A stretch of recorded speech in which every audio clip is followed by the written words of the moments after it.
आज आप पढ़ेंगे पार्ट्स ऑफ ए सेंटेंस। वाक्य के भेद, इसलिए इनको बताया जा रहा है कि आगे 2-1 दिन में आपको एक्टिव पैसिव पढ़ाएंगे। उसके लिए आपको ये चीज़ समझानी अति आवश्यक है।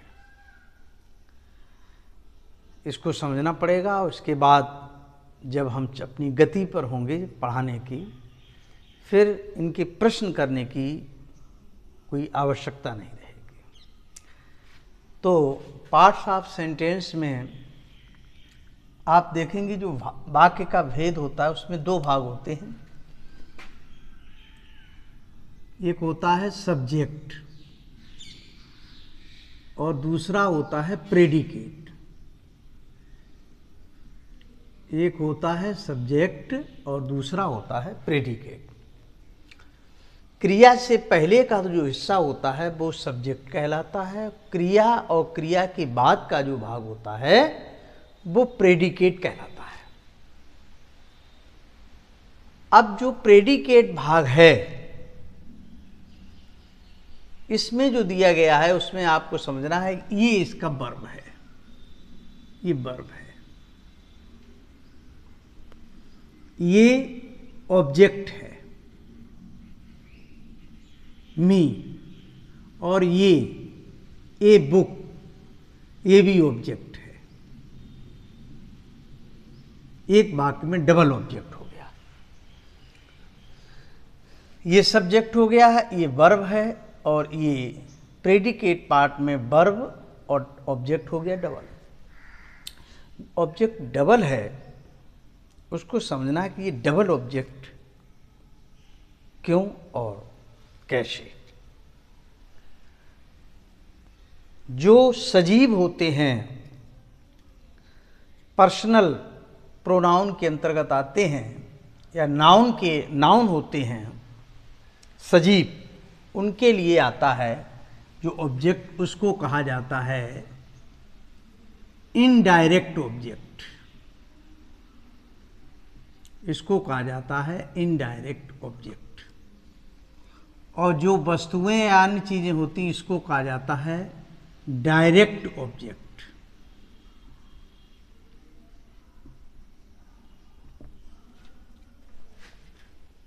मी इनडायरेक्ट ऑब्जेक्ट है और ए बुक डायरेक्ट ऑब्जेक्ट है। जब ट्रांसलेशन किया जाता है तब सबसे पहले सब्जेक्ट, फिर वर्ब, वर्ब के बाद पहले आता है इनडायरेक्ट ऑब्जेक्ट और फिर आता है डायरेक्ट ऑब्जेक्ट। सजीव पहले, निर्जीव बाद में। एग्जाम्पल के तौर पर समझे, ये लिखा हुआ है Ram gave me a book. यही जो ऊपर वाक्य लिखा हुआ है, यहां पर लिखा हुआ है। इसका हिंदी अर्थ हुआ राम ने मुझे एक किताब दी। 2 चीजें इसमें आई हुई हैं, 2 ऑब्जेक्ट हैं मी और ए बुक। अब आप पहचानेंगे कैसे कि इनडायरेक्ट ऑब्जेक्ट कौन है, डायरेक्ट ऑब्जेक्ट कौन है। उसको पहचानने के लिए क्रिया पहले पहचानें, और क्रिया में हिंदी अर्थ में किसको लगा देंगे तो इनडायरेक्ट ऑब्जेक्ट आएगा, और क्या लगा देंगे तो डायरेक्ट ऑब्जेक्ट आएगा। जैसे राम गेव, राम ने दिया। किसको दिया? किसको दिया? मुझको दिया। क्या दिया? एक किताब। तो किसको लगा देने से जो ऑब्जेक्ट मिलता है वो होता है इनडायरेक्ट ऑब्जेक्ट, और क्या लगा देने से जो आता है वह कहलाता है डायरेक्ट ऑब्जेक्ट। इसी तरीके से ये ट्रांसलेशन किया गया है। Ram gave me a book. Ram ने मुझे एक पुस्तक दी। पास्ट इंडेफिनिट का वाक्य है। लेकिन जब हम इसको चेंज करेंगे, जब चेंज करेंगे तो डायरेक्ट ऑब्जेक्ट पहले लिखेंगे और इनडायरेक्ट ऑब्जेक्ट बाद में लिखेंगे, तो हमें प्रीपोजिशन लगाना पड़ता है बीच में, टू अथवा फॉर। ये टू लगा है, टू की जगह पर फॉर लगता है, कभी कभी फॉर लगता है। वाक्य के भाव के अनुसार टू अथवा फॉर का प्रयोग करना चाहिए। जैसे Ram gave me a book, इसको दूसरे तरीके से लिख सकते हैं, Ram gave a book to me. दोनों का अर्थ एक ही होगा। राम ने मुझको एक किताब दी या राम ने एक किताब मुझको दी, इसमें कोई अंतर नहीं है, एक ही बात है। तो यहां पर टू बड़ा है। जब मैंने या ट्रांसलेशन करने वाले जब इनडायरेक्ट ऑब्जेक्ट बाद में लगाएंगे तो टू अथवा फॉर प्रीपोजिशन का प्रयोग बीच में करना पड़ेगा। यही वाक्य नीचे आ रहा है। दूसरा, my father bought him a pen, मेरे पिताजी ने उसके लिए एक पेन खरीदा।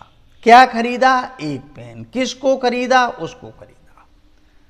ये इनडायरेक्ट ऑब्जेक्ट हो गया है और ये डायरेक्ट ऑब्जेक्ट हो गया है। अब दोनों को हम चेंज करने जा रहे हैं, ये इधर लाया जाएगा, ये इधर लाया जाएगा, तो बना है my father bought a pen for him, उसके लिए। जब हिंदी अर्थ में लिए शब्द आएगा तो फॉर का प्रयोग करें, मालूम पड़ जाएगा कि या वाक्य के अर्थ के अनुसार पर कहाँ पर फॉर लगेगा, कहाँ पर टू लगेगा। इस तरीके से समझना आपको ये है कि डायरेक्ट ऑब्जेक्ट क्या है, इनडायरेक्ट ऑब्जेक्ट क्या है। इनडायरेक्ट ऑब्जेक्ट सजीव, डायरेक्ट ऑब्जेक्ट निर्जीव। इनडायरेक्ट ऑब्जेक्ट का पहले प्रयोग होता है, डायरेक्ट ऑब्जेक्ट का प्रयोग बाद में होता है। इन दोनों में ट्रांसफर किया जाएगा, बदले जाएंगे, स्थान बदलेंगे तो बीच में टू अथवा फॉर प्रीपोजिशन का प्रयोग किया जाएगा। इसी आधार पर ये दी गई एक्सरसाइज आपको करनी है। अगर आपने डायरेक्ट ऑब्जेक्ट और इनडायरेक्ट ऑब्जेक्ट को बढ़िया ढंग से समझ लिया, अभी आपको इसके बाद ट्रांसिटिव वर्ब और इंट्रांसिटिव वर्ब परसों पढ़ाई जाएंगी, समझा दी जाएंगी। इसके बाद आपको एक्टिव पैसिव पढ़ाए जाने हैं। अगर ये समझ गए और ट्रांसिटिव वर्ब इंट्रांसिटिव वर्ब समझ गए तो एक्टिव पैसिव आपको पूरे जीवन भर आराम देते रहेंगे, आप उसका लाभ लेते रहेंगे और जिसको समझाएंगे उसे भी लाभ मिलेगा। जुड़िए और जोड़ते रहिए तो निश्चित रूप से आगे आपको सफलता मिलेगी।